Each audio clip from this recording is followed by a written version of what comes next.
Hello, welcome back to George's Marvellous Medicine. We are up to chapter 10 and it is called A Crane for Grandma.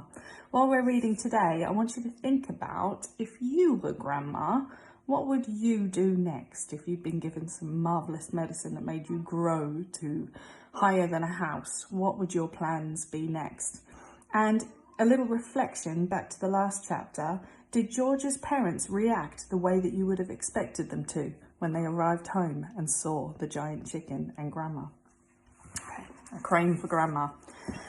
Grandma, from high up on the rooftop, could see everything that was going on and she didn't like what she saw. She wanted to be the centre of attention and nobody was taking the slightest notice of her. George and Mr. Cranky were running around and getting excited about the enormous animals.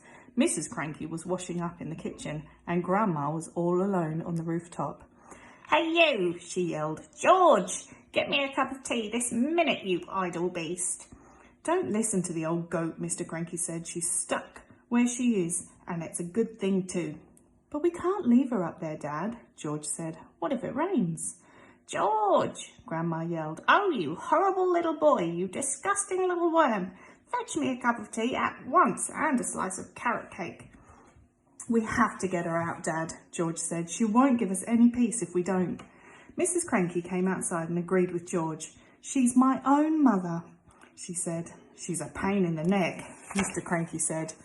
"I don't care," Mrs. Cranky said. "I'm not leaving my own mother sticking up through the roof for the rest of her life."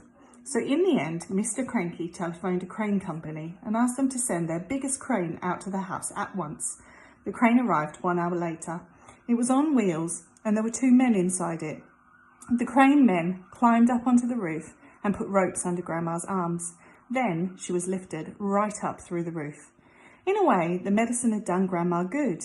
It had not made her any less grumpy or bad-tempered, but it seemed to have cured all her aches and pains, and she was suddenly as frisky as a ferret. As soon as the crane had lowered her to the ground, she ran over to George's huge pony, Jack Frost, and jumped onto his back.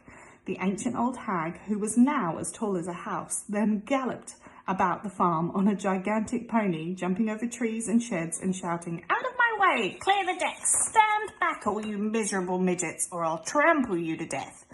other silly things like that. But Grandma was now much too tall to get back into the house.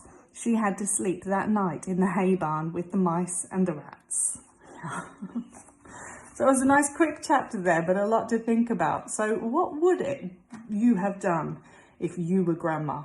Would you have jumped on the giant horse and galloped all around the farm? And did George's parents react the way that you would have expected them to? A little one to think about, following on from the parents' reaction.